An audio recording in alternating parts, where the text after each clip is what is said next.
What's up, e-bike fans? In this episode, we're going to announce some big news that came out earlier this week. Shimano is finally investing a few $100 million to build new plants so that they can catch up with actually getting us all the parts that we're looking forward to on our bikes. And that will hopefully, or will it not, open up more opportunities for bike prices to come down and get us supplies of bikes that we're looking for. Will everything start getting better? Will it not? Here's my analysis, and this is just my thoughts and opinions on what's going to happen. I'll see you in the video.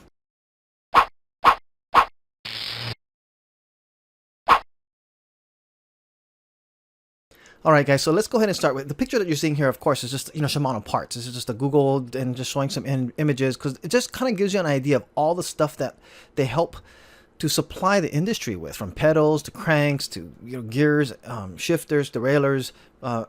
Just a lot of critical parts out there. They are the biggest player, I think, in parts out there. For almost every manufacturer wants to have some of their stuff. So we are having a huge influx of demand for e-bikes in general. In fact, somebody kindly commented, experts say over the next 2 years that e-bike sales around the world will be 130 million bikes. Okay, so and they said do your research, and I had no idea it was that big. I must have said something that was actually a lot less than what this person told me about. So anyway, let's go ahead and take a look at what's going on with the industry. We have all the time new updates, new bikes coming out, and just new demand constantly. All right, so we have this. Here's where I asked him where he got his information. I did a search and I found that 130 million e-bikes are expected to be sold globally. Now, this is between a 3-year period. So it's about 40 million bikes a year that's going to be expected. And this was before the pandemic. This news came out in 2019. The really big boom for e-bikes that really took off, a surge came while we were on lockdown in the United States and throughout the world. Actually, people were looking for these bikes. So it's going to be, my guess, bigger than that. I mean, and I asked who's these pros or these people that were bringing out this information, and it came out, that it's going to be analysts that were from Deloitte, technology people. So these are, I guess, big CPA firms or companies that actually look into the market of different areas. So they are doing these predictions that are saying it's going to have this surge. And of course, this is, again, late news coming in. And what we have here is the impact of what's happened with COVID, and it's going to be even bigger than what this is Yahoo Finance talking about the e-bike market. That's how big this is getting. This is not an e-bike site that's talking about the market itself. So we're seeing these huge advancements that are happening now. So what does this mean? I mean, are we going to be having prices that are just going to be skyrocketing? What is the shortage having? I mean, we are looking at this whole segment of news is about Shimano putting and investing money into building more factories. Okay, so in the beginning, with all the shortages happening, Shimano had actually somehow, somewhere put a statement out there that they were not going to be building any new factories because, one, they know it's going to take an estimated 2 years to get a factory in place before it will actually be running and producing anything. And in the past, the bicycle industry has actually gone in cycles where they've gone booms and then not necessarily busts, but a very low demand that comes out after that. So Shimano has learned. I mean, they're a family-owned company that's been around for generations. I think they're hitting 100 years now or something close to that. It's like crazy. They've been around for such a long time, and I've known them not only for bike but also for fishing gear. But the fishing stuff is just a small part of it. But Shimano and SRAM now are the two big players as far as drivetrains for bicycles. With them both of them having such hard demand being put upon them with the surge and not being able to supply people, we're looking and seeing that there are other players in the market that are beginning to enter, which I kind of figure would happen. It's just that it takes a while for these guys to start ramping up. But there were these small players that are now getting some recognition because that's the only place you can get parts. So you might as well get a bike with sometimes maybe less superior parts than actually having no bike. So some of these companies are looking at these other companies, and of course these smaller guys are actually improving some of their technology, knowing that there's going to be market share that they can jump into if they do a better job, and now they can make a name for themselves. So we are seeing that we have outside the players. The other thing that's happening is different drivetrains are being looked at. Like this picture you're seeing is the carbon belts that are going to be used now in higher end bikes currently, but they're also being used in rental bikes that are throughout cities that are being launched because There's no chain to worry about. Carbon's supposed to last longer. These belts, less maintenance, all in all, which means cheaper long term for companies that are out there. Plus, then you don't even have the gearing in the back that you have to worry about. It's just an easier thing overall, but it costs more. But they're getting more recognition. One, because they might be the only option, but we're looking at these other opportunities that are going on from other companies. So here we go with Shimano investing 245 million. I think this S is like some kind of Singapore dollars, because other reports are actually saying in US dollars it's nearly 300 million. And they're going to be building factories in Singapore and Japan, and these are for the higher end drivetrain parts.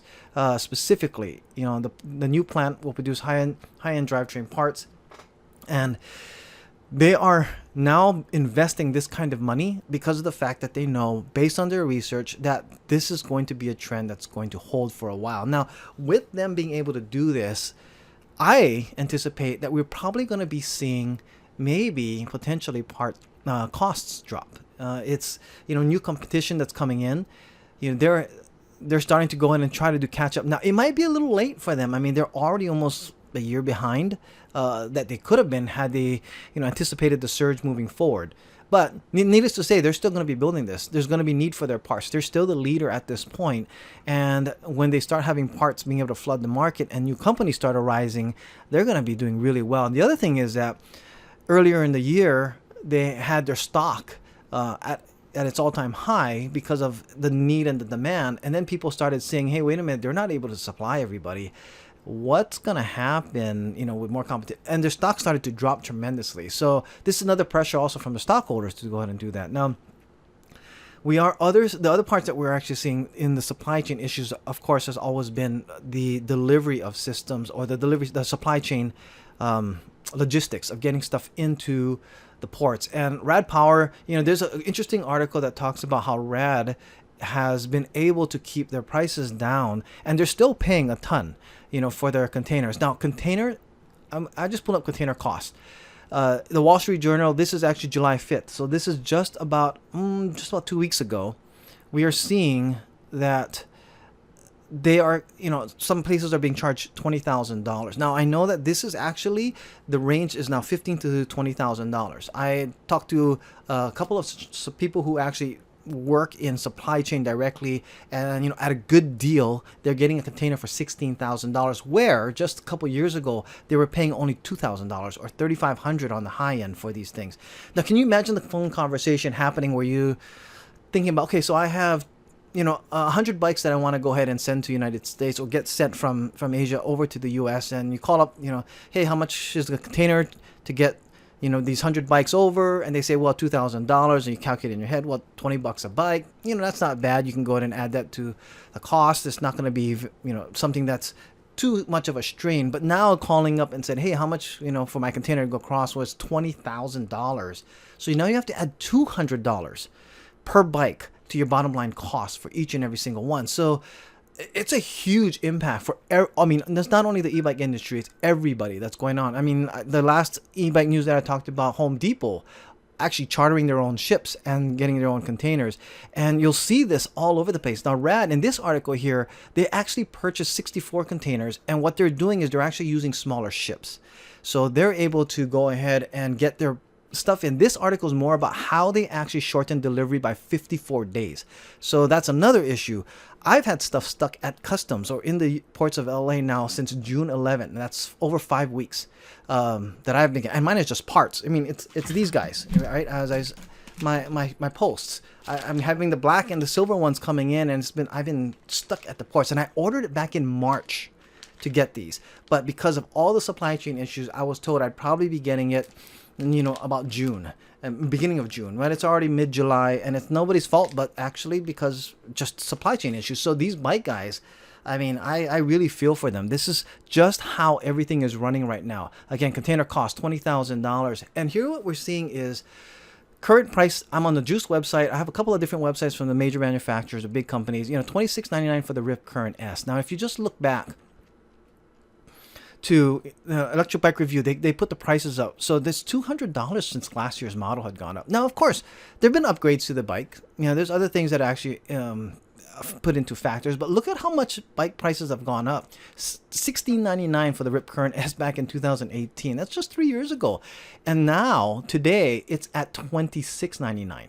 I mean, that's a huge increase that we're seeing. $700. I mean, or just over $200 just from last. And they have to do that. I mean, it's just in order to stay in business, everything's going up in price, and that's what's going. Even Rad, even with their strategic supply chain strategy of getting bikes in sooner, they still had to bring their prices up. $16.99, where the last year's model was only $14. They have their $200 price increase. Before that, they didn't increase their prices for, oh my goodness, since 2015.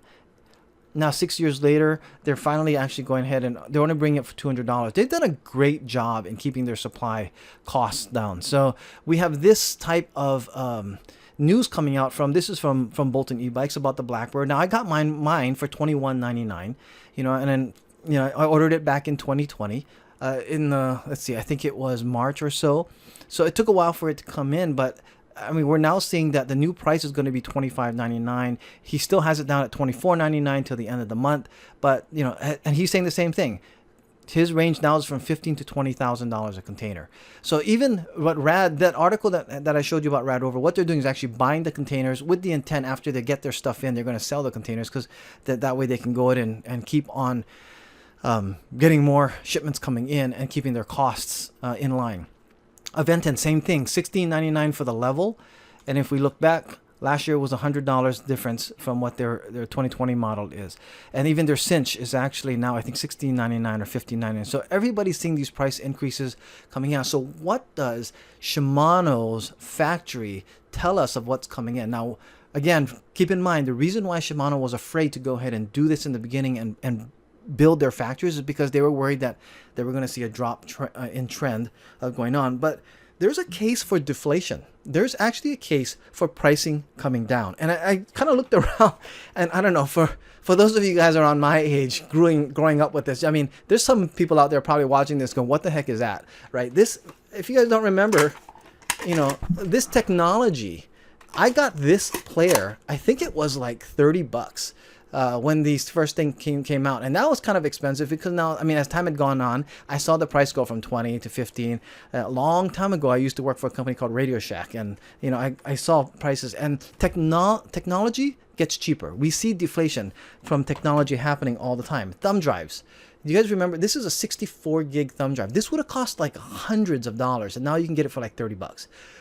Technology gets cheaper, and electric bikes have a lot of technology, and things will get cheaper within that. I mean, yeah, I guess I am really an old man because I actually still use a cordless phone. I still have a landline at home. Well, it's these were in the hundreds of dollars, and now you can get a phone like this for like $40, $30 even. I mean, it's kind of crazy how much technology gets cheaper. Even, and the only thing that I've been seeing that goes up in price is actually cell phones. But then again, technology gets better in these things. You have now a camera. Cell phones in the beginning, when I again worked for Radio Shack, were a penny, but all they could do was call. There wasn't even text features back then, and the cell phone companies subsidize all that, and we're going to start to see, I believe, in time, prices coming down. So here's why I'm doing this video, is because I'm kind of curious on what you guys think. Is there a case for deflation happening with e-bikes? I mean, will it happen, and when? Shimano's not going to be up running with those factories for another 2 years. Pandemic-wise, as far as supply chain issues go, I read somewhere where, in the heat of all of the backup that was happening in the LA ports, 90% of ships that came to the port docked immediately, parked, anchored outside to wait for their turn to enter into the dock. Now, before that, it was like 1 or 2 ships at max a day would be waiting outside the port to get in, when everything was before pre-pandemic. But in the heat of pandemic, we had 90% of the ships actually waiting outside, waiting weeks to get into the port. And now it's about 50%.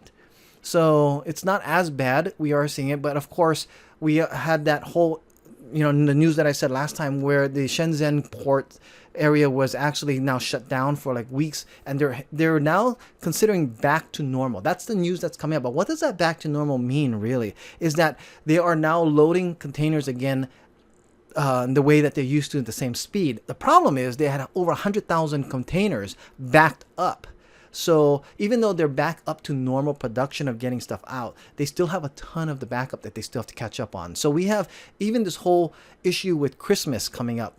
What's going to happen with prices?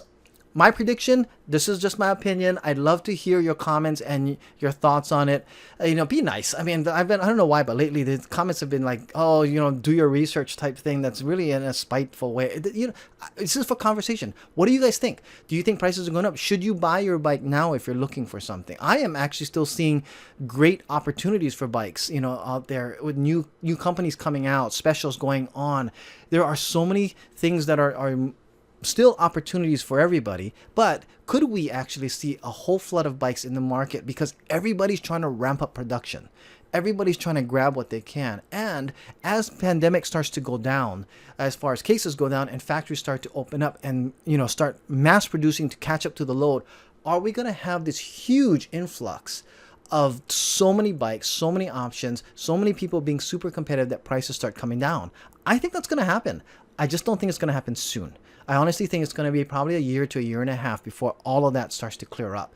If not, maybe up to 2 years. But in the meantime, we are going to see still demand being really high. It is possible that our government here in the U.S. is going to pass that $3,000 tax credit, that whole thing about, it's still a lot of talk in it, but it's possible that they're going to do that. Now, we are seeing huge money going into infrastructure, news about even New York putting in like miles and miles of extra bike paths being laid out. So that's really awesome. We are seeing a recognition of these bike increases. I think that New Jersey had a 50 or 150% increase in bike usage over the last just few months alone via prior year. So it's cool that we're getting more opportunities. I'm excited about how, yes, things are expensive right now, but where prices will be in 2 years, or maybe I can go out and rotate through bikes, or I don't know. I mean, I can donate some to those in need out there in the meantime while I want to upgrade, because I'm already looking, because a lot of you guys are actually are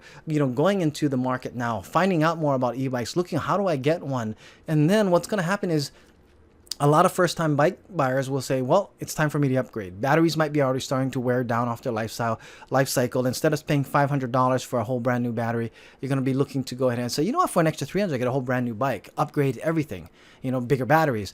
And we're seeing that, of course, technology is just going to get better. Like I said, all of these things that we have now, this is going to be a great time to kind of watch the market, see where it goes. And honestly, like I said, I don't think it's going to go down anytime soon. I'm in the market potentially for another bike to go ahead and see where I could get something that's going to be perfectly suited for my needs. Gas prices today are insane. I paid like $4.23 a gallon or something like that and that's one of the cheaper gas stations in my area. And I'd rather ride my bike now. It's a lot cheaper to do so. So I love to hear your comments. If you guys like this kind of stuff of updates on what's going on, please make sure you like, subscribe, and comment below. Let's see what people think and where everything's going to go. If any of you guys have any insights, I guess some of our viewers actually work at the ports. I'd love to hear what's going on at the LA ports or any of the major ports in the United States. Are things actually getting better? Things I see stuff getting held up all the time. I'd love to hear what you guys have to say. So thank you so much for joining me on this one. I appreciate all of the interaction that's been going on with so much on the channel. It's so exciting of the channel growth that we're having. We are going to be doing on the next video, I'm going to be announcing another giveaway. So, and what I'm going to be doing is actually, if you want to be entered in the giveaway, go to ebikeproducts.com, sign up for the newsletter. I haven't sent any newsletter out. I'm just actually using it. I will probably one day when I get information that will be useful, what people want on an email. I'm not going to spam anybody. It's going to be stuff that's going to be worthwhile sending out. But in the meantime, anybody who signs up for that, again, ebikeproducts.com, go to the newsletter, sign up for it. I'm using that as my registration for the giveaways that I'm going to be doing. I think I'm going to be giving away a shirt, probably a cell phone holder, and maybe a bike post, a combination, because it's just growing so much. It's time to do another giveaway anyway. But thanks again so much for all of you guys' support. Again, don't forget to like, subscribe, and I will see you guys in the next video.